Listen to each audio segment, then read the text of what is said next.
pretty clear now more than ever, video is the way of the future when it comes to marketing your products and your services. But gone are the days where video has to be perfect, where it has to be perfectly shot on a great camera with amazing lighting. In fact, almost the opposite is true. In fact, your customers are responding and spending more with brands that can show them that authentic, behind the scenes look that isn't as polished as we once used to expect.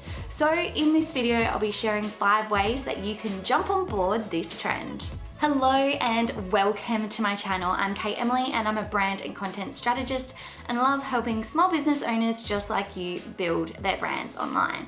So when it came to marketing planning for 2020, it kind of threw a bit of a spanner in the works and a lot of marketing plans had to get completely thrown out the window by February and March. While the COVID pandemic definitely impacted a lot of small businesses, it wasn't necessarily the worst thing for some businesses. In fact, some businesses were able to adapt and innovate and actually thrive through that environment. I mean, who knew that puzzles were going to be such a sought after commodity? But that being said, 2021 is going to be a much better year for marketing planners like me. Well, I hope so. But even if something else comes up or your business is impacted in some unforeseeable way next year, video is definitely going to be a strategy you're going to want to employ because it's the best way to engage with your audience, build your brand story, and actually drive sales and leads into your business. So here are 5 simple ways to get started with video, and no, you don't need expensive equipment. Number 1 is Instagram. So Instagram have definitely jumped on board the video trend and have offered you 5 different ways that you can use video on their platform. So firstly, you can post a video. You can post a video of up to a minute long in your feed. So you can pre-record that and then post it. You can post to stories. So stories are an awesome way of showing behind the scenes in 15-second little clips. You might show a video of, a panning of, your production line, or it might be a face to camera where you're talking about a new product that you're launching.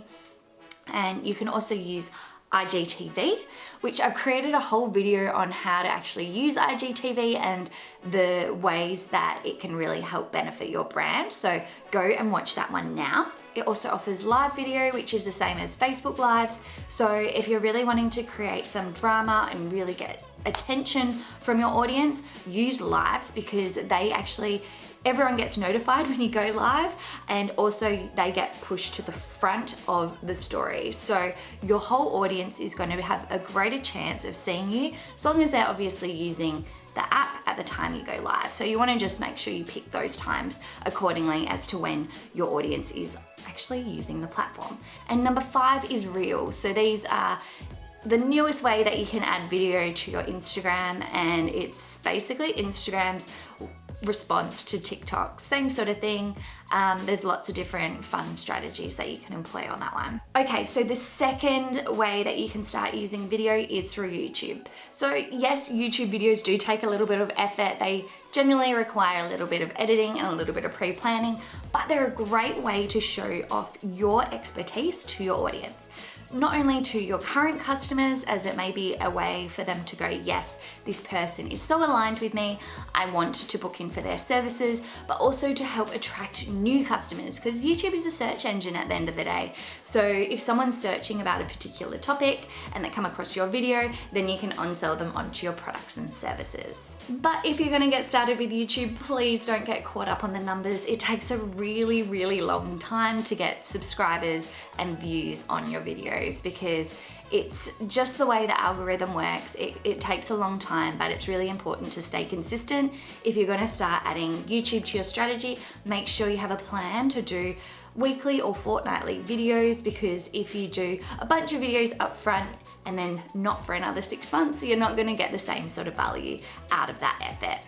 Number 3 is to create a video lead magnet. So this might be something like a challenge where you send out 2 to 5 minute videos every day for a 5-day period on a particular topic, or showing them how to do something. So this is a really much more valuable type of lead magnet than something like a PDF guide or a checklist. So this strategy works really well for both product and service-based businesses, but the trick here is to make sure you are creating content that leads on to a sell of your products or your services. Because if you're just creating content for the sake of it, then it's kind of a missed opportunity. I've created a whole video about lead magnets and giving you some ideas on different lead magnets you might want to check out, so go and watch that one now. Number 4 is workshops. So you can really leverage video in a workshop scenario. With the pandemic that happened, it's meant that more businesses have taken physical in-person workshops and trainings online. So why not jump on board with the trend? Plus, there's so much smaller costs to you as a business owner because there's a lot smaller fixed costs, and you can actually reach a much bigger audience. So an in-person workshop, you may be able to only do it for 10 or 20 people, but a online workshop you may be able to do for 100, and that may alter the price, or it may just mean that you're able to capture an audience greater than, just your local area as well. So while you can run a workshop through a Facebook Live, you might want to consider using a webinar software. These may cost a little bit of money, a monthly subscription fee, but it's so worth it because you can send a link to everyone that didn't attend and be able to keep tracking those open rates as well. And number 5 is courses. So if you can teach your audience something, you can definitely charge for it. And don't get caught up that a course has to be 10 modules long and, the $1,000 price point. It might be just a 30-minute video on exactly what your audience needs to know and how to do something, and it might be $20. So there's so much breadth in courses, there's lots of opportunities there, but I'd highly recommend going for something really simple to start with, and then you can build on that in the future. So if you're looking to get started with video, next up, I recommend watching my video on how to get started with no fancy equipment. So go and watch that one now, but that's it from me for today. If you love this video, don't forget to give it a thumbs up and subscribe to my channel because I create a whole lot of videos around digital marketing, branding, and mindset strategies for small businesses. So I will see you next time with another video I know you're gonna love. So until then, bye for now.